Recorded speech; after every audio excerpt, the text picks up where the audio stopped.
Hoy! Pasok ka na naman! Tuwang-tuwa at sabik na pumasok ang mga bata sa eskwelahan. Pero dahil merong epidemya, ang schooling daw ngayon ay true online. O kung ano bang plano nila. Kaya kung nakaligtas ka sa masungit na teacher, hindi ka naman ligtas sa nanay mo.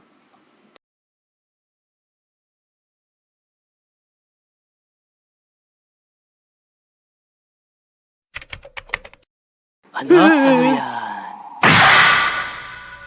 Pero kung ano pa man, mag-ingat ang lahat. Stay at home, kumain ng masustansya, at matulog ng maaga pa. Ibig ko sabihin ng maaga. Bigla ko tuloy na alala nung nag-aaral pa ako sa elementary. Shucks! Ang dami kong experience nun. Mga di makakalimutan na pangyayari. Naalala ko nung grade 4 ako, section kalabasa ako. Bakit kaya walang section kamote? O section patola? O talong? Parang di kasi maganda at tunog. Oy, ano section mo?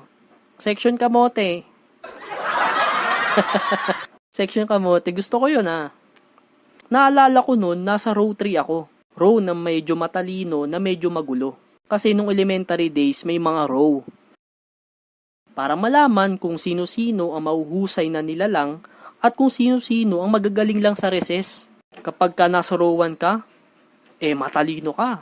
Yung tipong ang bag mo may gulong, maayos ang pagkakasuklay ng buhok mo, meron kang lunchbox, meron kang bimpo sa likod, at hanggang tuhod yung medyas mo. Kapag ka nasa row 2 ka, medyo matalino, malaki ang bag na sobrang bigat, pero walang gulong. Row 3, medyo marunong na medyo bobo din, na kahit maingi kayo, nakakasagot kayo sa tanong ni ma'am. Paano nyo ginagawa yun? Sila yung may dalang malaking inuman ng tubig. Kapag ka naman nasa row 4 ka, ito yung mga bobo mga magugulo. Ito yung mga may ingay na nga, wala pang masagot sa tanong ni ma'am. Sa row na ito, dito nagsama-sama ang mga kriminal sa classroom. Mga manduruga sa ballpen at lapis, nagdodrawing sa desk, kapag ka nangungulangot, ididikit sa'yo, mangungopya jutsu,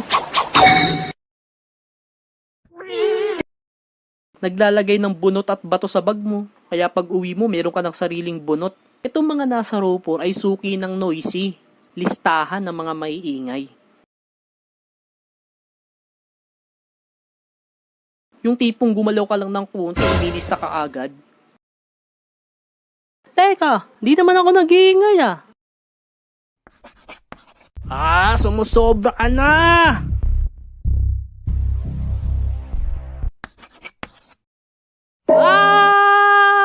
Hindi! Pero ang maganda sa row 4, may sharing. Di ka pababayaan ng mga kasama mo, lalo kapag ka-exam. Ang hirap ng exam. Okay, class. Exchange paper. Exchange paper sa katabi mo. Kung may mali sa sagot mo, itatama niya. Ganon din siya kapag meron siyang maling sagot, itatama mo. Kaya ang score, 10/10. Perfect! Pero bad yun Isa sa hindi ko makakalimutan ay batuhin ka ng eraser, chalk, at palabasin ng classroom. Paluin sa kamay. Ilan lang yan sa mga na-experience ko nung nag-aral ako sa elementary.